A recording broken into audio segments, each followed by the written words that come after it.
गुरुर्ब्रह्मा गुरुर्विष्णु गुरुर्देवो महेश्वरः गुरुर्साक्षात् परब्रह्म तस्मै श्रीगुरुवे नमः। ॐ गजाननं भूतगणादिसेवितं कपितजम्बुफलचारुभक्षणं उमासुतं सौगविनाशिकारिकं नमामि विघ्नेश्वरपादपङ्कजं। सच्चिदानन्दरूपाय विश्वोत्पत्त्यादिहेतवे तापत्रे विनाशाय श्रीकृष्णाय वयं नमः। आज हम आपको श्रीमद्भागवत महापुराण के 12वें स्कंद का 8वां अध्याय सुनाएंगे। उससे पहले थोड़ा सा ओम का उच्चारण करेंगे, जिससे कि यह लोक और परलोक हम लोगों का और जो YouTube पर देख रहे हैं उनका भी यह लोक और परलोक सुधर जाए।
बोल वृंदावन बिहारी लाल की जय, बोल बांके बिहारी लाल की जय। अब आप अपने अंतःकरण को शुद्ध करते हुए शांतिपूर्वक श्रीमद्भागवत महापुराण की कथा को श्रवण करेंगे।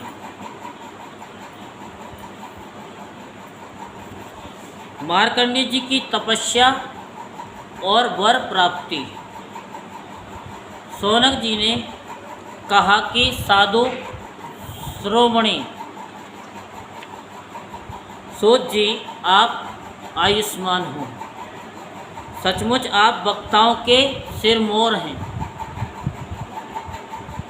जो लोग संसार के अपार अंधकार में भूल भटक रहे हैं, उन्हें आप वहाँ से निकालकर प्रकाश स्वरूप परमात्मा का साक्षात्कार करा देते हैं। क्या करा देते हैं?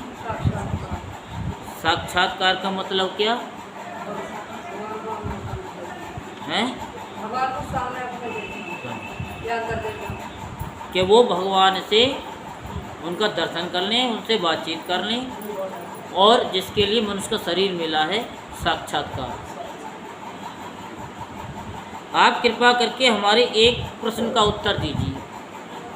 लोग कहते हैं कि मृकंड ऋषि के पुत्र मार्कंडेय ऋषि चिरायु हैं, और जिस समय प्रलय ने सारे जगत को निगल लिया था उस समय भी वे बचे रहे। परंतु सूत जी, वे तो इसी कल्प में हमारे ही वंश में उत्पन्न हुए एक श्रेष्ठ भृगुवंशी हैं, और जहाँ तक हमें मालूम है इस कल्प में अब तक प्राणियों का कोई प्रलय नहीं हुआ है। ऐसी स्थिति में ये बात कैसे सत्य हो सकती है कि जिस समय सारी पृथ्वी प्रलयकालीन समुद्र में डूब गई थी उस समय मार्कंडेय जी उसमें डूब उतरा रहे थे, और उन्होंने अक्षयवट के पत्ते के दोने में अत्यंत अद्भुत और सोए हुए बाल मुकुंद का दर्शन किया। सूत जी, हमारे मन में बड़ा संदेह है और इस बात को जानने की बड़ी उत्कंठा है। आप बड़े योगी हैं, पौराणिकों में सम्मानित हैं। आप कृपा करके हमारा ये संदेह मिटा दीजिए। तो सूत जी कहते हैं, शौनक जी, आपने बड़ा सुंदर प्रश्न किया है। इस लोगों का भ्रम मिट जाएगा, यानी इससे लोगों का भ्रम मिट जाएगा। और सबसे बड़ी बात तो ये है कि इस कथा में भगवान नारायण की महिमा है।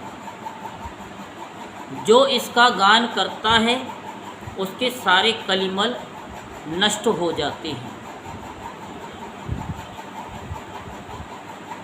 शौनक जी, मृकंड ऋषि ने अपने पुत्र मार्कंडेय के सभी संस्कार समय समय पर किए।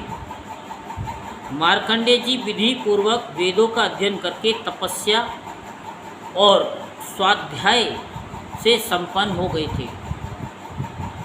उन्होंने आजीवन ब्रह्मचर्य का व्रत ले रखा था, शांत भाव से रहते थे, सिर पर जटाएं बड़ा रखी थीं, वृक्षों की छाल का ही वस्त्र पहनते थे।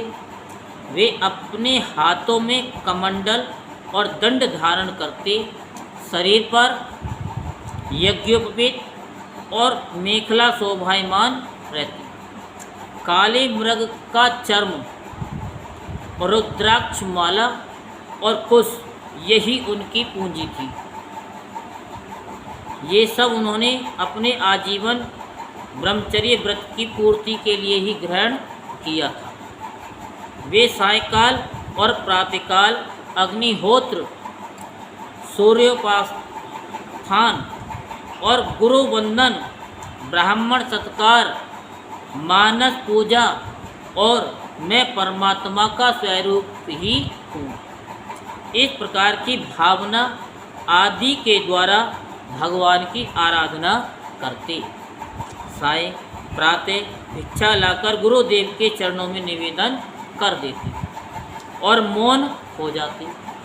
गुरुजी की आज्ञा होती तो एक बार खा लेते, अन्यथा उपवास कर लेते थे।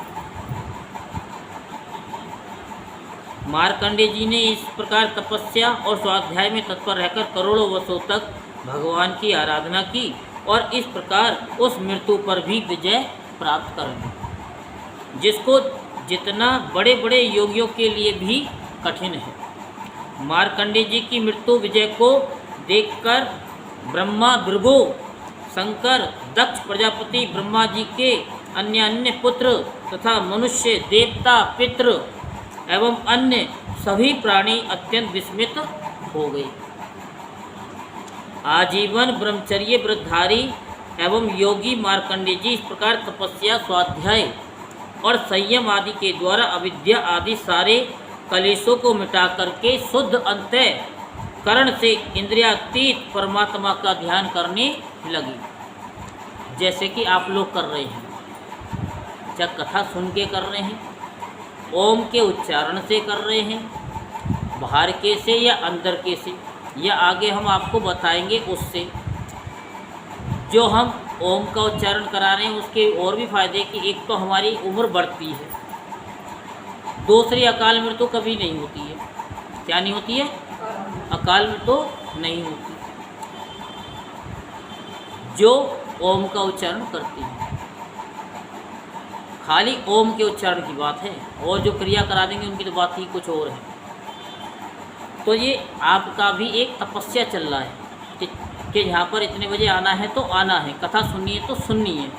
तो ये भी एक तपस्या ही है, ये भी एक ब्रह्मचर्य का पालन ही है, क्योंकि मन से, वचन से और कर्म से, तीनों से पालन हो रहा है इसमें, और अंतःकरण शुद्ध हो रहा है। जब अंतःकरण शुद्ध हो जाएगा तो ऐसे समझो कि जब मान लो किसी को फीवर हुआ, फीवर समझते हो ना, बुखार, और बुखार जब ख़त्म हो गया, बुखार के कीटाणु ख़त्म हो गए, तो धीरे धीरे शरीर में वो फुर्ती आनी शुरू हो जाती है, खाया पिया भी लगना शुरू हो जाता है। और जब तक बुखार रहता है तो खाया पिया भी लगता नहीं। तो जो यहाँ पर आकर के आपको हम एक ओरा भी बनाते हैं, क्या? एक ओरा, ओरा तो समझते हो ना? नहीं,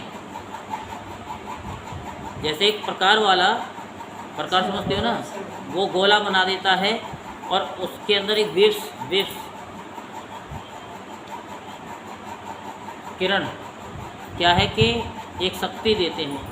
तो वो शक्ति उसके, जैसे कि लक्ष्मण जी ने वो लक्ष्मण रेखा खींची थी ना कि इससे बाहर मत जाना, तो ओरा का मतलब भी यही है कि एक रेखा खींच दी गई है, तो जो जहाँ से शक्ति मिलेगी तो वो आप तक ही पहुँचेगी, उससे आगे नहीं जाएगी। कभी तो कहते हैं कि दूर दूर आसन बिछा करके बैठो, किसी के आसन से टच नहीं होती, जैसे शांता जी का आसन कभी टच नहीं होता।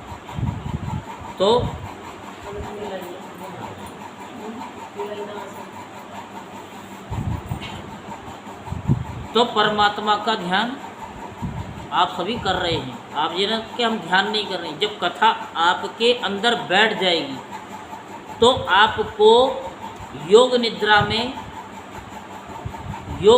में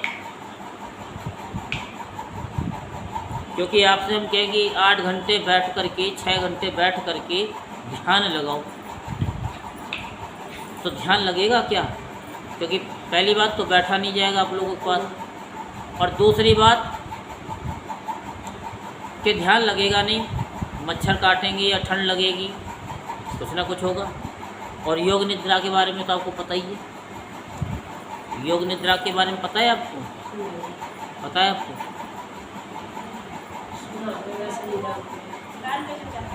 हाँ, योग निद्रा का मतलब है कि जब आप लेटो, वो भी एक क्रिया होती है, तो शवासन के सोने का सोना भी हो जाए, निद्रा की निद्रा भी आ जाए, और आप 6 घंटे में सारी कहते थकावट दूर करते हो और परमात्मा में ध्यान लग जाए। क्योंकि सोना तो तुमको जब भी है तब भी तुम्हारा आत्मा मन पता नहीं कहाँ भटक जाएगी, लेकिन अगर वो माना भटका करके उसे योग निद्रा में अगर बदल दिया जाए तो नींद की नींद हो जाएगी और भगवान का भजन हो जाएगा। तो वो क्रिया आपको बताएंगे, और YouTube पे जो सुन रहे हैं भैया उनको भी बताएंगे। तो वो किसका चल रहा है क्या? तो योगी मार्कंडेय जी महायोग के द्वारा अपना चित्त भगवान के स्वरूप में जोड़ते रहे। इस प्रकार साधन करते करते बहुत समय 6 मनवंतर व्यतीत हो गए। तो ब्रह्मांड इस 7वें मनवंतर में जब इंद्र को इस बात का पता चला, तब तो वे उनकी तपस्या से संकित और भयभीत हो गए। जो आपको योग निद्रा के बारे में बताया वो आपको अच्छा लगा या बुरा लगा? कि आप बैठ करके अपना सो कामना छोड़ करके, सोना तो तब भी है, अगर वही भगवान के लिए सो गए तो अच्छा है कि नहीं है, समय की भी बचत हो गई और बस, और आत्मा सो परमात्मा में भी लीन हो जाए, और लीन हो करके और फिर आपको पता भी लगे दिन में कि हाँ मैंने उनसे ये बातचीत की थी। और उसके बाद में पहले तो जो दर्शन होते हैं परमात्मा के सपने में ही होते हैं, और उसके बाद में भाई ये तो करते ही करते हैं, और उसके बाद में वो हृदय में आकर के विराजमान होते हैं। फिर हम अंदर से देखते हैं, फिर अंदर के बाद में फिर इन खुली आँखों से देखते हैं। वो लास्ट क्रिया है कि हम जिसको भी देखेंगे उधर तू ही तू। हाँ, फिर कुछ ने गाया भी है संसार वालों ने, तुझ में रब दिखता है यारा, गाया है ना किसी ने। तो अब भगवान का भजन तो सब गानों पे तो होते ही होते हैं, लेकिन क्या है कि वो गाना नहीं होता, भगवान का भजन ये कि तुझ में रब दिखता है, लेकिन लोगों ने उसको मोड़ क्या दे दिया, लवर के उसमें दे दिया कि तुझ में रब दिखता है, तो रब तो है ही सबके अंदर। तो फिर वो इन खुली आँखों से उस रब को देखता है, तो वो क्रिया आपको धीरे धीरे बता दी जाएगी। तो इसलिए उन्होंने अपनी तपस्या में विघ्न डालना आरंभ कर दिया, इसलिए उन्होंने उनकी तपस्याओं में विघ्न डालना आरंभ कर दिया। शौनक जी, इंद्र ने मार्कंडेय जी की तपस्या में विघ्न डालने के लिए उनके आश्रम पर गंधर्व, अप्सराएं, काम, वसंत, मल्यानिल, लोभ और मद को भेजा। भगवान वे सब उनकी आज्ञा के अनुसार उनके आश्रम पर गए। मार्कंडेय जी का आश्रम हिमालय के उत्तर की ओर है। वहाँ कुशभद्रा नाम की नदी बहती है और उनके पास ही चित्रा नाम की एक शिला है। शौनक जी, मार्कंडेय जी का आश्रम बड़ा ही पवित्र है। चारों ओर हरे भरे पवित्र वृक्षों की पंक्तियां हैं, उन पर लताएं लहलहाती रहती हैं। वृक्षों के झुरमुट में स्थान स्थान पर पुण्यात्मा ऋषिगण निवास करते हैं और बड़े ही पवित्र एवं निर्मल जल से भरे जलाशय सब ऋतुओं में एक से ही रहते हैं। कहीं मतवाले भोरे अपनी संगीतमयी गुंजार से लोगों का मन आकर्षित करते रहते हैं, तो कहीं मतवाले कोकिल पंचम स्वर में कुहू कुहू करते रहते हैं। कहीं मतवाले मोर अपने पंख फैलाकर कलापूर्ण नृत्य करते रहते हैं, तो कहीं अन्य मतवाले पक्षियों का झुंड खेलता रहता है। मार्कंडेय मुनि के ऐसे पवित्र आश्रम में इंद्र के भेजे हुए वायु ने प्रवेश किया। वहाँ उसने पहले शीतल झरनों की नन्ही नन्ही खुइयाँ संग्रह की, इसके बाद सुगंधित पुष्पों का आलिंगन किया और फिर काम भाव को तेजित करते हुए धीरे धीरे बहने लगा। कामदेव के प्यारे सखा वसंत ने भी अपनी माया फैलाई। संध्या का समय था, चंद्रमा उदित हो अपनी मनोहर किरणों का विस्तार कर रहे थे। सहस्त्र सहस्त्र डालियों वाले वृक्ष लताओं का आलिंगन पाकर धरती तक झुके हुए थे। नई नई कपोलों, फलों और फूलों के गुच्छे अलग ही शोभायमान हो रहे थे। वसंत का साम्राज्य देखकर कामदेव ने भी महाप्रवेश किया। उनके साथ गाने बजाने वाले गंधर्व झुंड के झुंड चल रहे थे। उनके चारों ओर बहुत सी स्वर्गीय अप्सराएं चल रही थीं और अकेला काम ही सबका नायक था। उसके हाथ में पुष्पों का धनुष और उस पर सम्मोहन आदि बाण चढ़े हुए थे। उस समय मार्कंडेय मुनि अग्निहोत्र करके भगवान की उपासना कर रहे थे। उनके नेत्र बंद थे, वे इतने तेजस्वी थे मानो स्वयं अग्निदेव हैं। यह अग्निदेव ही मूर्तिमान होकर बैठे हों। उनको देखने से ही मालूम हो जाता था कि इनको पराजित कर सकना बहुत ही कठिन है। इंद्र के आज्ञाकारी सेवकों ने मार्कंडेय मुनि को इसी अवस्था में देखा। अब अप्सराएं उनके सामने नाचने गाने लगीं। कुछ गंधर्व गान करने लगे तो कुछ मृदंग, वीणा, ढोल आदि बाजे बड़े मनोहर स्वर में बजाने लगे। शौनक जी, अब कामदेव ने अपने पुष्प निर्मित धनुष पर पंचमुख बाण चढ़ाया। उसके बाण के 5 मुख हैं: शोषण, दीपन और सम्मोहन, तापन, उन्मादन। जिस समय वह निशाना लगाने की ताक में था, उस समय इंद्र के सेवक बसंत और लोग मार्कंडेय मुनि का मन विचलित करने के लिए प्रयत्नशील थे। उनके सामने ही पुंजी स्थली नाम की सुंदरी अप्सरा गेंद खेल रही थी। स्तनों के भार से बार बार उसकी कमर लचक जाया करती थी। साथ ही उसकी चोटियों में गुथे हुए सुंदर सुंदर पुष्प और मालाएं बिखरकर धरती पर गिरती जा रही थी। कभी कभी वह तिरछी चितवन से इधर उधर देख लिया करती थी। उसके नेत्र कभी गेंद के साथ आकाश की ओर जाते, कभी धरती की ओर, कभी हथेली की ओर।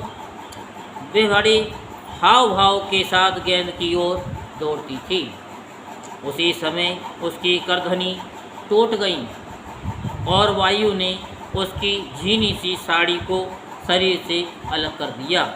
कामदेव ने अपना उपयुक्त अवसर देखकर और ये समझकर कि अब मार्कंडेय मुनि को मैंने जीत लिया है, उनके ऊपर अपना बाण छोड़ा, बट उसकी एक न चली। मार्कंडेय मुनि पर उसका सारा उद्योग निष्फल हो गया। ठीक वैसे ही जैसे असमर्थ और अभागे पुष्पों के प्रयत्न विफल हो जाते हैं।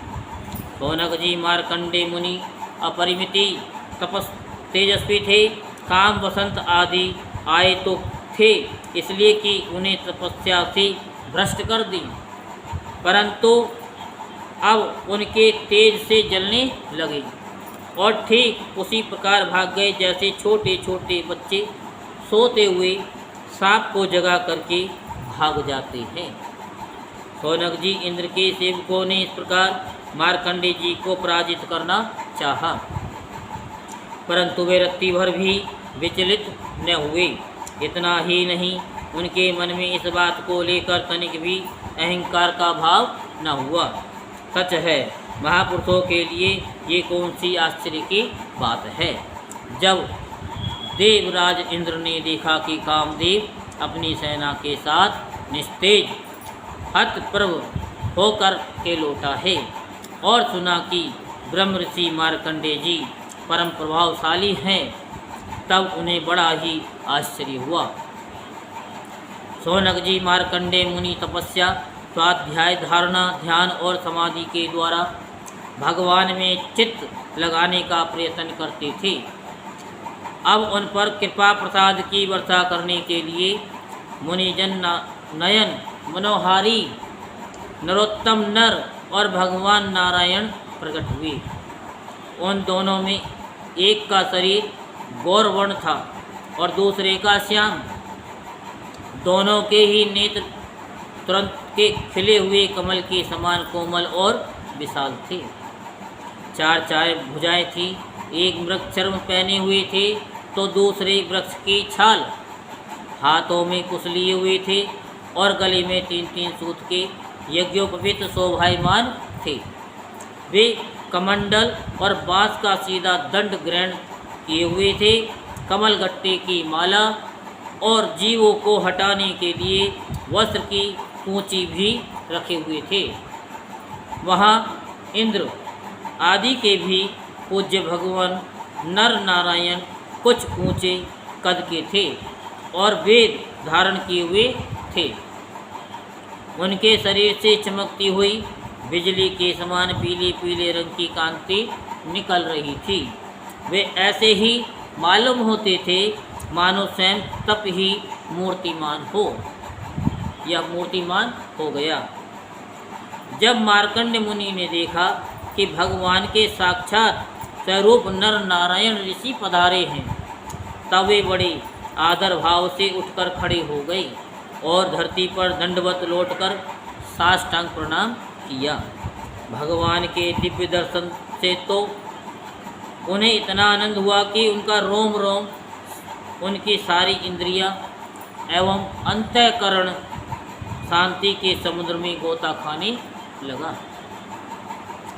शरीर पुलकित हो गया, नेत्रों में आंसू मड़ आए, जिनके कारण वे उन्हें भर आँख देख भी न सकते थे।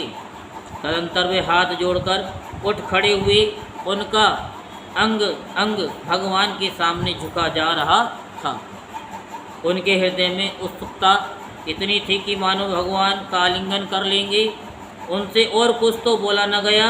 गदगद वाणी से केवल इतना ही कहा, नमस्कार नमस्कार। इसके बाद उन्होंने दोनों को आसन पर बैठाया, बड़े प्रेम से उनके चरण पखारे और अर्घ, चंदन, धूप और माला आदि से उनकी पूजा करने लगे।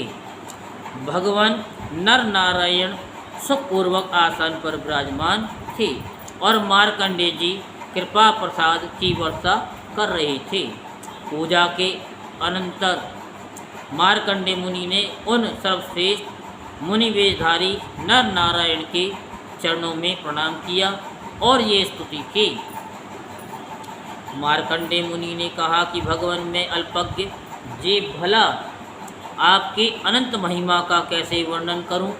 आपकी प्रेरणा से ही संपूर्ण प्राणियों, ब्रह्मा, शंकर तथा मेरे शरीर में भी प्राण शक्ति का संचार होता है और फिर उसी के कारण वाणी, मन तथा इंद्रियों में भी बोलने, सोचने, विचारने और करने, जानने की शक्ति आती है।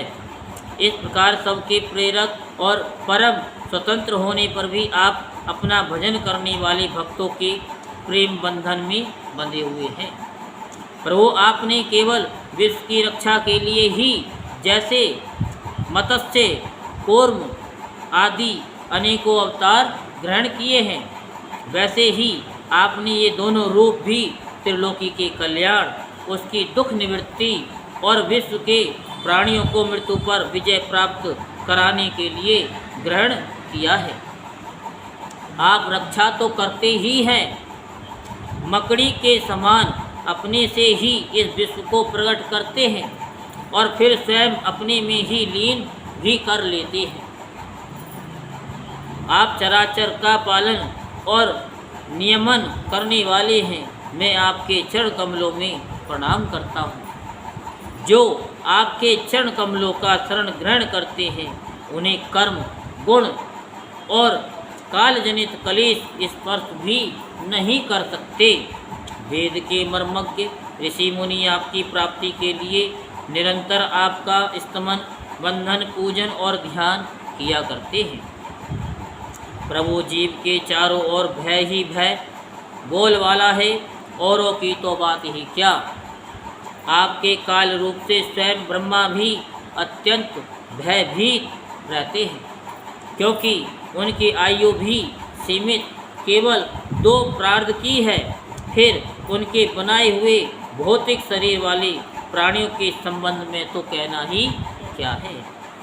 ऐसी अवस्था में आपके चरण कमलों की शरण ग्रहण करने के अतिरिक्त और कोई भी परम कल्याण तथा सुख शांति का उपाय हमारी समझ में नहीं आता, क्योंकि आप स्वयं ही मोक्ष स्वरूप है। भगवान, आप समस्त जीवों के परम गुरु, सबसे श्रेष्ठ और सत्य ज्ञान स्वरूप हैं। इसलिए आत्म स्वरूप को ढक देने वाले देह गेह आदि निष्फल, असत्य, नाशवान और प्रतीति मात्र पदार्थों को त्याग कर मैं आपके चरण कमलों की ही शरण ग्रहण करता हूँ। कोई भी प्राणी यदि आपकी शरण ग्रहण कर लेता है तो वह उससे अपने सारे अभिष्ट पदार्थ प्राप्त कर लेता है। जीवों के परम सुहृद प्रभु यद्यपि सतरज और तम ये तीनों गुण आप ही मूर्ति हैं, आपकी ही मूर्ति है। इन्हीं के द्वारा आप जगत की उत्पत्ति, स्थिति, लय आदि अनेकों मायामयी लीलाएं करते हैं। फिर भी आपकी सत्गुणमयी मूर्ति ही जीवों को शांति प्रदान करती है। रजोगुणी और तमोगुणी मूर्तियों से जीवों को शांति नहीं मिल सकती। उनसे तो दुख, मोह और भय की ही वृद्धि होती है। किससे दुख, मोह की वृद्धि होती है? कौन से गुणों से? हैं? सत्व से कैसे मिल जाएगी?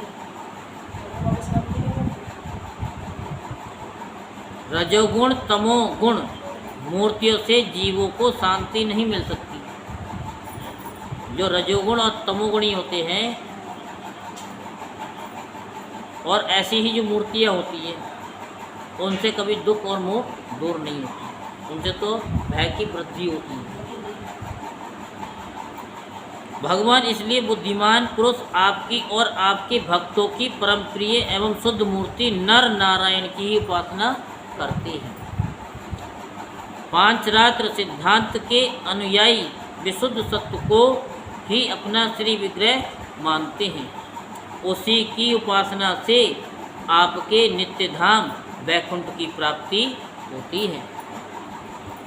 उस धाम की ये विलक्षणता है कि वह लोक होने पर भी सर्वदा भय रहित और भोग युक्त होने पर भी आत्मानंद से परिपूर्ण है। वे रजोगुण और तमोगुण को आपकी मूर्ति स्वीकार नहीं करते। भगवान आप अंतर्यामी, सर्वव्यापक, सर्वस्वरूप, जगत गुरु, परमाराध्य और शुद्ध स्वरूप है। समस्त लौकिक और वैदिक वाणी आपके अधीन है। आप ही वेद मार्ग के प्रवर्तक हैं। मैं आपके इस युगल स्वरूप नरोत्तम नर और ऋषिवर नारायण को नमस्कार करता हूँ। आप यद्यपि प्रत्येक जीव की इंद्रियों तथा उनके विषयों में, प्राणों में तथा हृदय में भी विद्वान हैं, तो भी आपकी माया से जीव की बुद्धि इतनी मोहित हो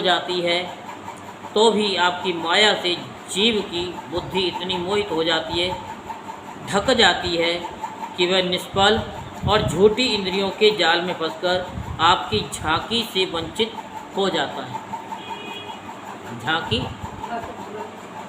क्या होता है? भगवान के दर्शन से मुझे नहीं पता, बताइए कैसे? भगवान की झांकी दिखाई देती है। तो झांकी क्या होता है? झांकी ऐसी होती है, मतलब कभी झांकी दिखाई देगी और कभी नहीं दिखाई देगी। झांकी होती क्या है? कभी दिखाई दे ना दिखाई दे, होती क्या है? वही है भगवान के दर्शन। भगवान के दर्शन। हाँ, झांकी। वो आती कहाँ से है झांकी? झांकी आती कहाँ से? जब हम तपस्या करेंगे, जब उससे तो आएगी तब करेंगे। जब ध्यान में बैठेंगे या बता दिया करो, मेरे को पता नहीं है ना। हाँ, वो तो पता है ना। तो वंचित हो जाता है। किंतु सारे जगत के गुरु तो आप ही हैं। इसलिए पहले अज्ञानी होने पर भी जब आपकी कृपा से उसे आपके ज्ञान भंडार वेदों की प्राप्ति होती है, तब वह आपके साक्षात दर्शन कर लेता है। और साक्षात दर्शन का एक ही तरीका है। भगवान कहते कोई काम मत छोड़ो, कोई भी काम कर रहे हो कि भगवान हम तुम्हारे लिए कर रहे हैं, यही बताया था ना। करो सब कि हम तुम्हारे लिए ही कर रहे हैं, बस उसमें ये मत सोचो कि मैं अपने लिए कर रहा हूँ। यही बताया कि मैं कर रहा हूँ। जो कर रहे हो वो प्रभु आप कर रहे हो, ठीक है। और जो हम कर रहे हैं, जो आप हमसे करा रहे हो, वो हम आपके लिए कर रहे हैं। अगर आप कथा सुन रहे हो कि भगवान हम नहीं सुन रहे, आप सुनाने वाले भी तुम ही हो और सुनने वाले भी तुम ही हो। आपने बड़ी कृपा की हम पे, जो हम अपने घर से उस जंजाल से निकल करके यहाँ कथा सुनने के लिए आ गए।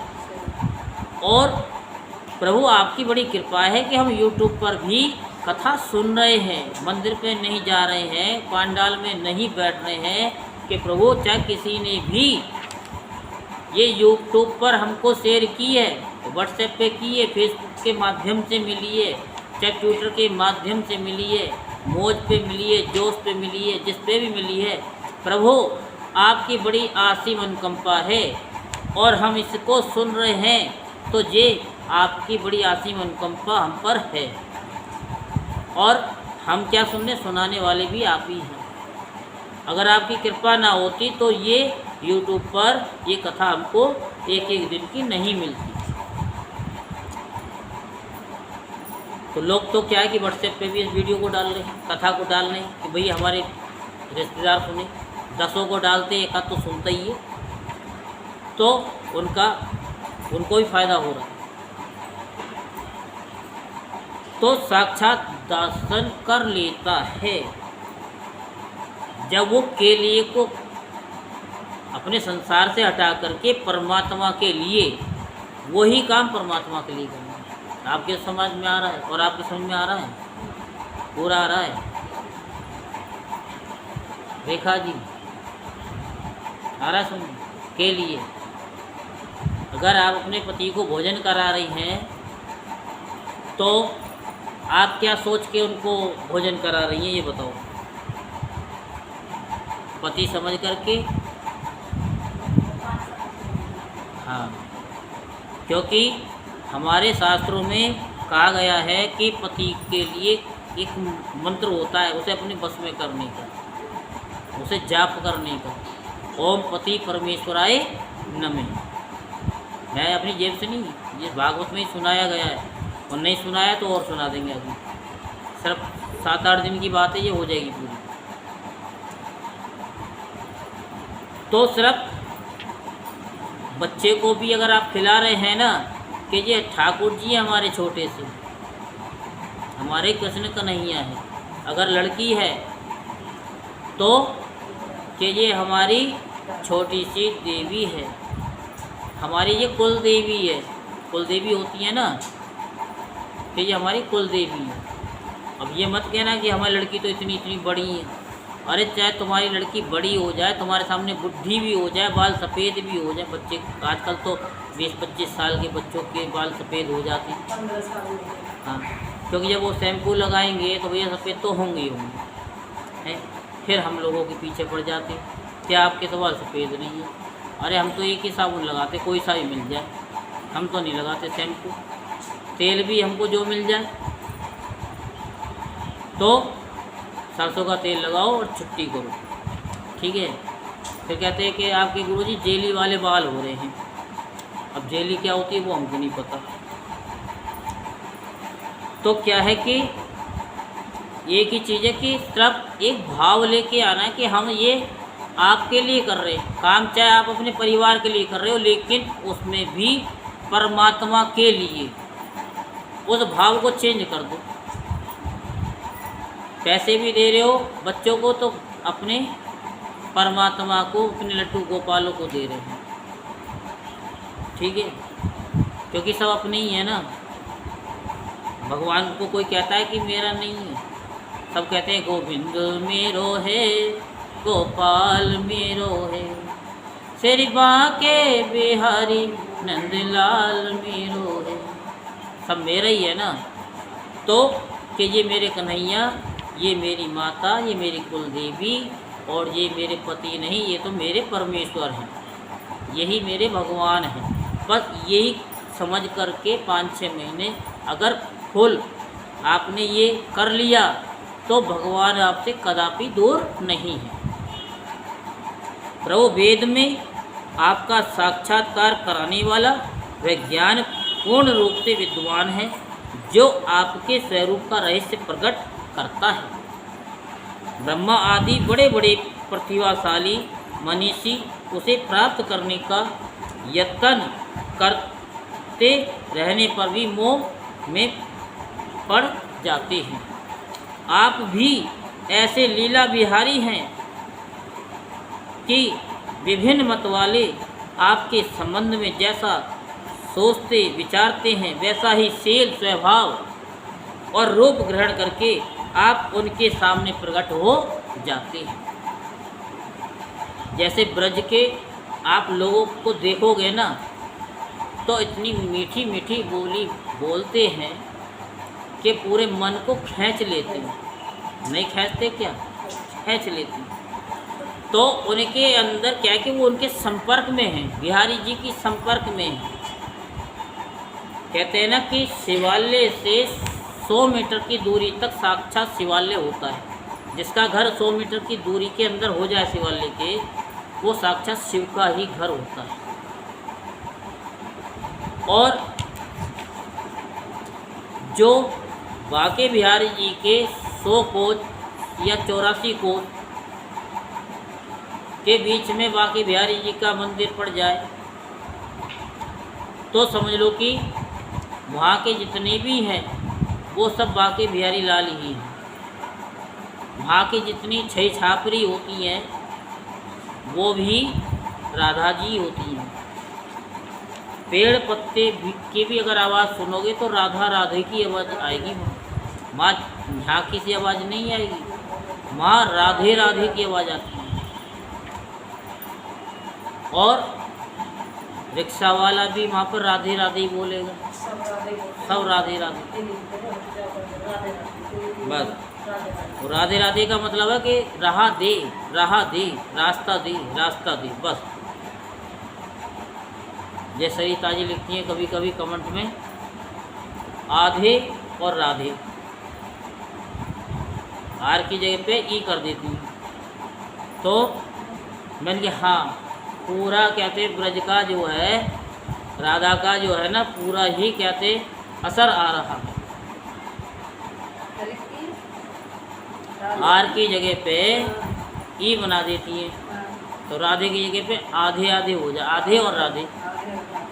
तो वास्तव में उन्होंने आधा बोला तो समझो कि राधा ही है, क्योंकि वहाँ पे आधे का मतलब कि राधे के बिना श्याम आधा बोलते कि नहीं। तो वो आधा जो हो गया वो कृष्ण हो गया, तो वो राधे के बिना है। और बाद में राधे कर दिया तो वो पूर्ण राधे है। तो कोई नहीं, हमने तो कोई गलत मतलब निकाले नहीं, भगवान ने लिखा। क्योंकि भगवान का भजन ये है कि राधे के बिना श्याम आधा है कि नहीं है, तो हम तो वही समझ लेते हैं। तो वास्तव में आप देह आदि समस्त उपाधियों से छिपे हुए विशुद्ध विज्ञान घन ही हैं, विज्ञान घन ही हैं। हे पुरुषोत्तम, मैं आपकी वंदना करता हूँ। यही श्रीमद् भागवत महापुराण के 12वें स्कंद का 8वां अध्याय संपूर्ण होता है। बोलो वृंदावन बिहारी लाल की, बोलो बांके बिहारी लाल की जय। जय श्री राधे श्याम, जय जय